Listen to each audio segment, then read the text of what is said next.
늘 지금도 비가 적지 않게 오고 있는데요.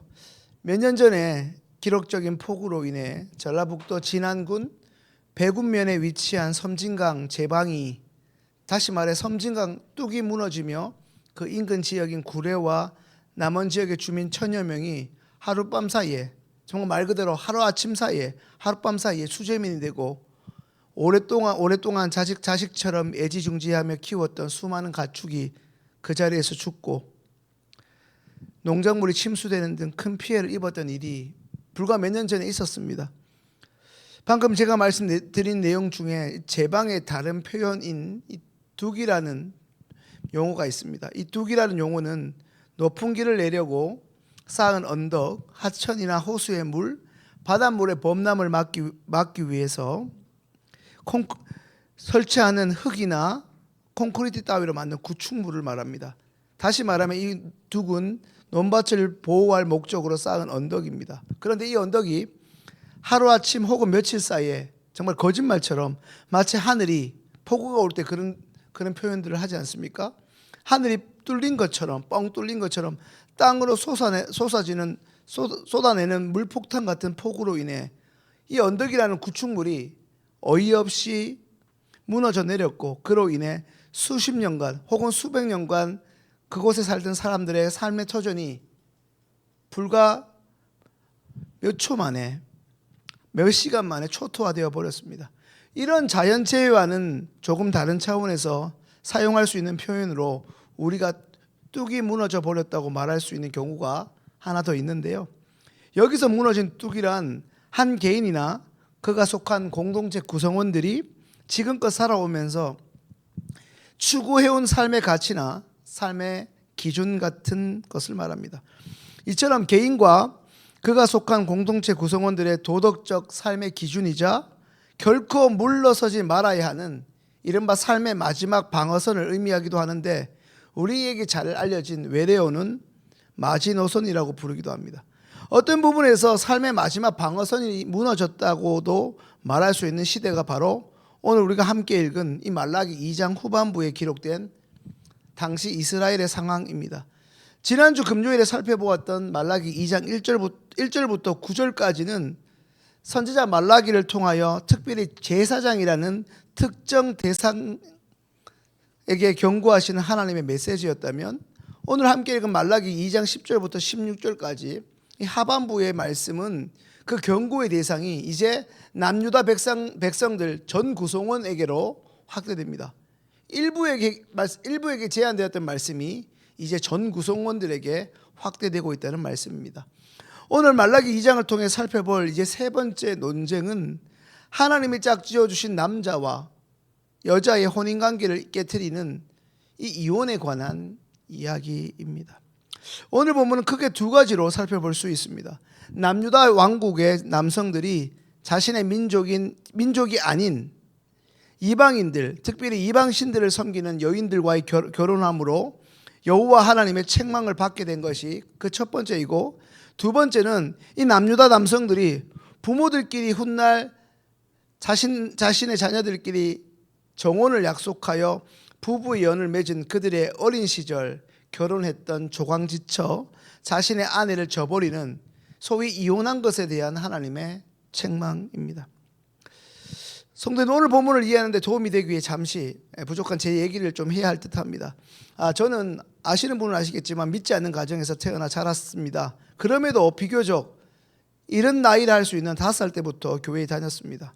그러다가 저는 9살 때 대구로 이사를 오게 되었고요. 9살 때까지 외가에서 외할아버지, 외할머니 손에 제가 자랐는데, 여전히 가난했지만 좀 자리가 잡히면 세 식구가 이제 같이 살자고 하시던 아버지의 계획에 따라 경북 경주에서 이제 대구로 전학하였고, 그때부터 목회자가 되어 서울에서 사역을 시작하기 전까지 20년간 영남의 모교라 불리는 한 교회에서, 지금 제 모교인데요, 거기서 줄곧 신앙생활을 했습니다.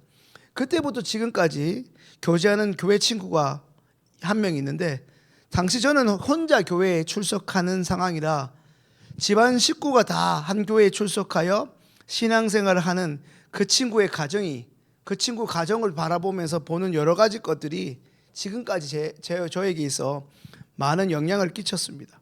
지금도 기억나는 것은 그 친구 집은 주일날 가족 구성원 전체가 두 형제가 있고 엄마 아빠 지금은 장로님이시고 권사님이신데 그 집은 주일날 결코 돈을 쓰는 법이 없다는 것입니다.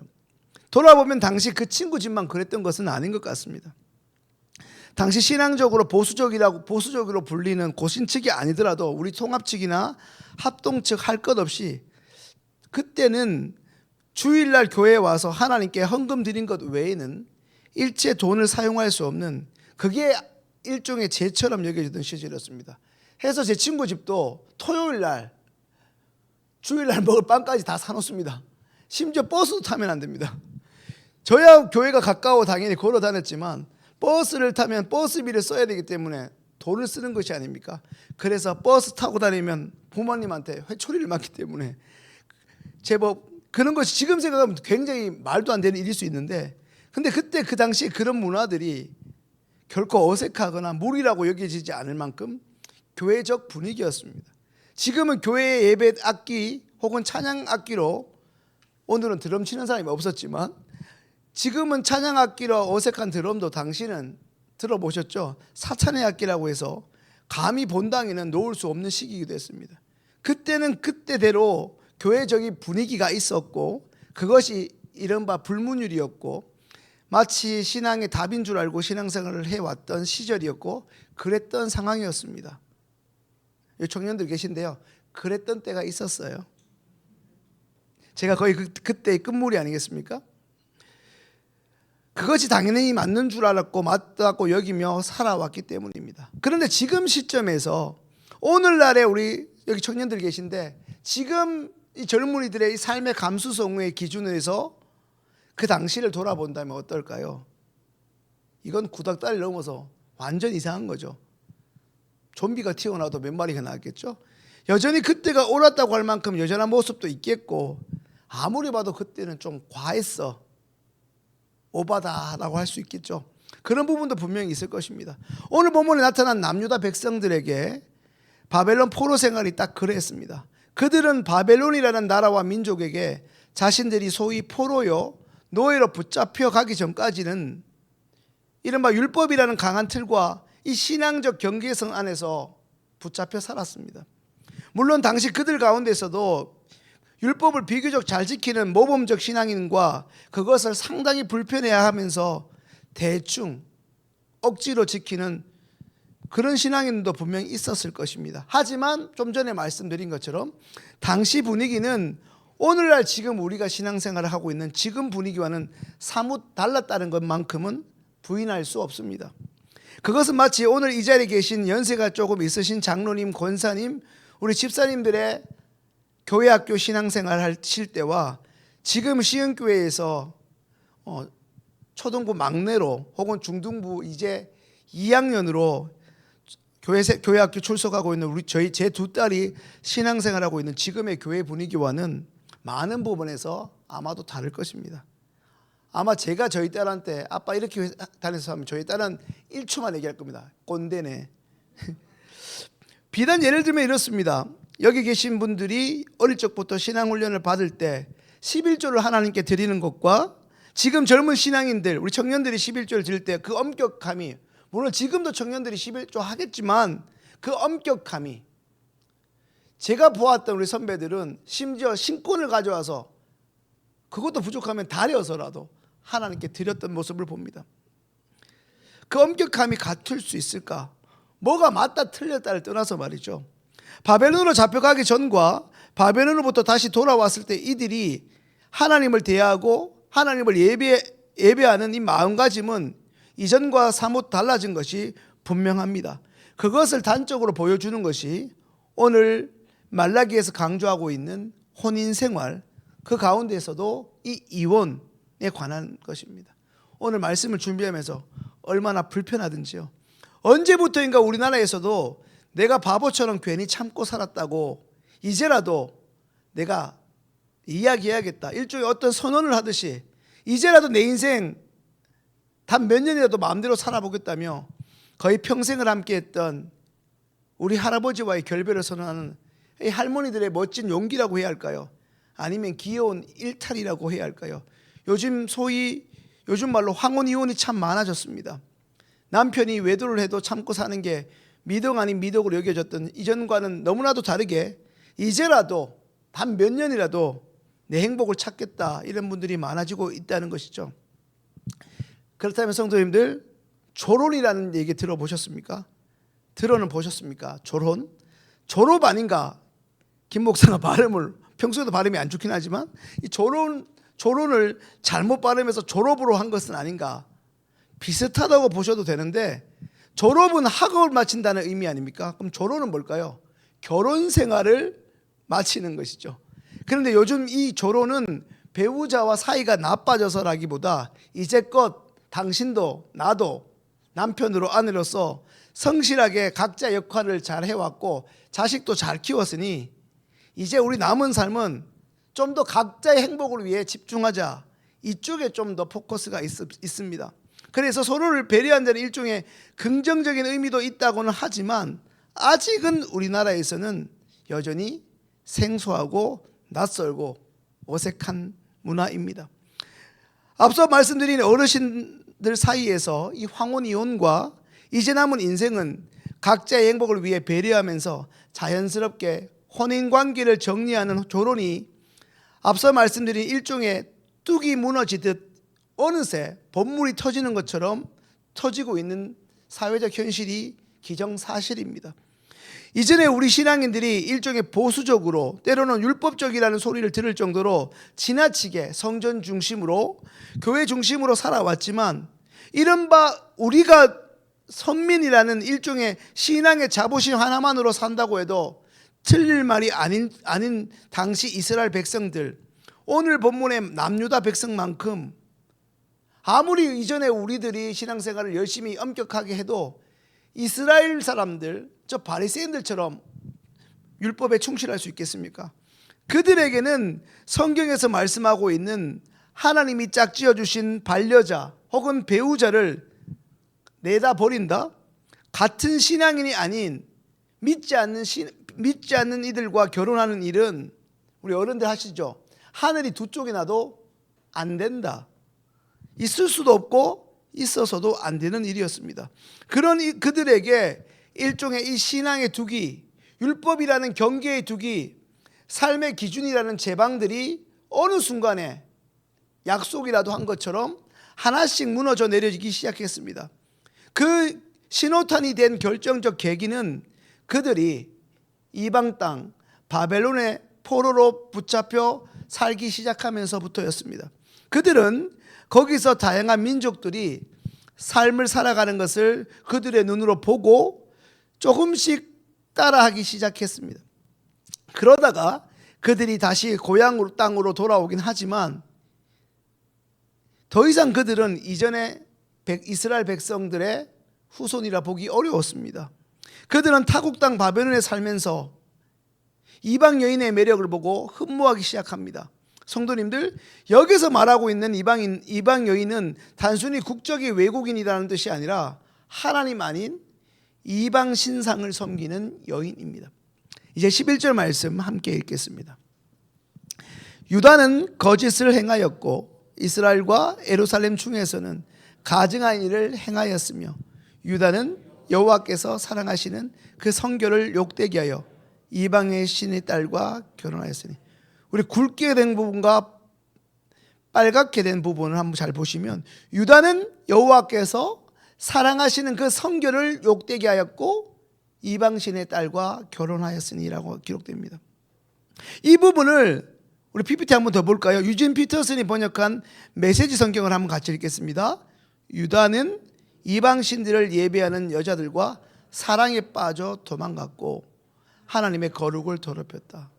아리따운 여자랑 사랑에 빠지는 것을 뭐라고 했다고요? 도망갔다. 누구로부터요? 하나님으로부터. 왜냐하면 사랑에 빠져 하나님을 버렸기 때문입니다. 하나님의 거룩을 더럽혔다고 유진 피터슨은 번역합니다. 쉽게 말해 그들은 자신의 만족과 행복을 위해 하나님을 저버리는 선택을 한 것이죠. 두 번째, 그들은 자신이 정원한 아내와 이혼함으로써 하나님과의 언약을 깨트리고 있는데 말라기 선지자는 태초에 하나님은 남편과 아내의 하나됨을 의도하고 그들을 지으셨다 말씀합니다. 이제 15절 말씀 함께 읽습니다. 그에게는 영이 충만하였으나 오직 하나를 만들지 아니하셨느냐? 어찌하여 하나만 만드셨느냐? 이는 경건한 자손을 얻고자 하심이라. 그러므로 내 심령을 삼가 지켜 어려서 맞이한 아내에게 거짓을 행하지 말지니라. 아멘. 오늘 본문에서 가장 중요한 구절이라 볼 수 있는 이 15절에서는 경건한 자손을 얻고자 하심이라는 말을 강조합니다. 하지만 그들의 삶은 하나님이 결혼이라는 제도를 통해 허락하신 것과는 정반대였습니다. 그들의 삶은 습관적으로 하나님의 처소에 예물을 들고 나와 예배를 드리는 모습은 존재했으나 그것만큼, 아니 어쩌면 더 근본적으로 더 시급했던 과제, 하나님이 짝지어 주신 남자와 여자의 하나됨, 그 가정을 깨트리는 제약을 지으면서도 뭐가 잘못된 줄을 모르고 있었습니다. 저들이 하나님이 싫어하시는 이혼을 함으로 거룩히 지켜야 할 가정을 내팽개치고도 하나님으로부터 복을 받을 수 있을 거라 생각했었는지는 몰라도 정작 하나님은 그들이 원하시는 것을 허락하지 않으셨습니다. 성도님들, 그 이유가 무엇입니까? 잘 아시는 것처럼 결혼은 하나님과 인간, 하나님이 또 짝지어 주신 그 남자와 여자, 그들이 하나님 앞에서 행하는 언약이자 또한 그들을 향한 하나님의 작품이기 때문입니다. 결혼은 단순히 한 남자와 한 여자가 흥미를 가진 그 상태에서 어떤 선택 차원이 아니라 철저히 하나님이 개입하신 제도요, 그들을 향한, 그 가정을 향한 하나님의 선물이기 때문입니다. 바벨론에서 돌아와 이미 바벨론 문화에 흠뻑 젖어 있었던 그들에게는 하나님이 말씀하신 이 혼인과 그 혼인 생활을 거룩하게 이어가고 가정을 지키라는 하나님의 말씀이 어느 순간 따분하다, 일종의 족쇄처럼 여겨졌던 것입니다. 그렇게 자기 마음 가는 대로 바벨론에 살다 보니까 유일신 하나님을 섬기는 것보다 더 재밌고 행복한 게 많으니 이제 내 욕정대로, 내 마음 가는 대로 살면서도 하나님께 예배드리는 것을 놓치지 않으면 복을 주시겠지라는 그들의 욕심과 종교심이 한데 어우러져 자신의 선조처럼 하나님께 예배드리는 모습은 지금 존재하지만 하나님은 더 이상 그들의 마음을 아신 이상 그들의 예배를 받지 않으십니다. 그렇다면 성도님들, 오늘 우리는 어떻습니까? 세상의 가치관이 우리의 선택을, 일상생활에서의 우리의 선택을 얼마나 자주, 그리고 얼마나 깊숙하게 세상의 가치관이 우리를 좌지우지하고 있습니까? 한때 청년사역을 했던 교육자로서 가슴이 아픈 것은 점점 청년들의 결혼식에 목회자의 주례 대신 친구나 지인을 사회자로 세우고 자신들을 결혼식의 주인공으로 세우는 인간적이고 인본적인 결혼식으로 점차 대체되고 있는 실정입니다. 어쩌면 그게 대세이지요. 심지어 직분자들의 자녀의 결혼식도 예외일 수 없습니다. 이제 그것이 어쩌면 요즘 힙하고 핫하다는 유행이자 대세로 자리 잡았다고 해도 틀림없습니다. 부모의 잔치라 여겨지던 결혼식이 어느새 결혼 당사자만 행복하면 좋으면 됐지, 이런 문화로 바뀌어 결혼식은 이제 엄숙함과 신성함에서 흥미와 볼거리 위주로 바뀌어가며 절차는 다음 결혼식도 있으니 빨리 마쳐야 하는 것으로 간소화됩니다. 하지만 동시에 얼마나 이혼이 빠르고 많이 진행되는지 모릅니다. 결국 이혼할 텐데 왜 결혼을 했을까 싶기도 합니다. 물론 이 세상에 저도 마찬가지겠지만 어느 누가 이혼하려고 두 번 다시 못한다는 결혼식을 하겠습니까? 근데 무엇이 문제일까요? 도대체 어디서부터 잘못되었습니까? 목사님이 주례하는 결혼식에 참석했다면 다 들어보셨을 텐데요. 하나님이 주신, 이 땅에 주신 두 가지 기관이 있는데 하나는 교회고 하나는 가정입니다. 하나님이 우리에게 가정을 주신 이유는 하나님이 남자와 여자를 부모로부터 떠나게 하셔서 그들로 하나 되게끔 하시는 이유는 방금 읽은 15절 말씀처럼 이 결혼이라는 제도를 통하여 그 열매로 경건한 자손을 얻고자 하신 것인데, 여기서 경건한 자손은 다름 아닌 우리의 육신의 자녀들이 하나님의 자녀로서 하나님을 예배하며 일평생 살아가는 것을 말합니다. 여기서 하나님의 자녀로 살아간다는 것은 이미 결혼한 우리의 자녀들이, 그리고 훗날 결혼해야 할 우리의 자녀들이 하나님이 짝지어 주신 그 부부의 연을 잘 이어가도록 각자의 배우자를 속이지 않고 언약한 대로 부부의 도리를 잘 지키며 살아가는 것을 또한 의미합니다. 이 말은 우리 믿는 자에게 있어 이 결혼이 결코 사소하거나 적은 일이 아니라는 것입니다. 결혼이라는 남자와 여자의 연합은 단순히 개인들만의 선택이 아니라 그들에게서, 그리고 그들을 낳아 길러주신 부모들의 신앙 고백이 담긴 굉장히 중요한 신앙의 사건입니다. 또한 오늘 본문에서 무섭게 책망하고 경고하고 있는 것은 하나님이 의도하신 이 결혼의 신성함을 깨트리는 행위를 동조하거나 혹은 방조한 이들에게도 하나님이 책임을 엄히 묻고 계신다는 것입니다.